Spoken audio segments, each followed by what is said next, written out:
Why does my heartbeat sound so loud at? It's because your ears pick up internal sounds more easily in the quiet, dark environment. Your ear's ability to hear soft internal sounds is heightened in the quiet darkness, which amplifies.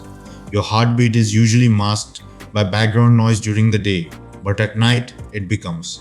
This is because the background noise that usually drowns out your heartbeat is reduced at night.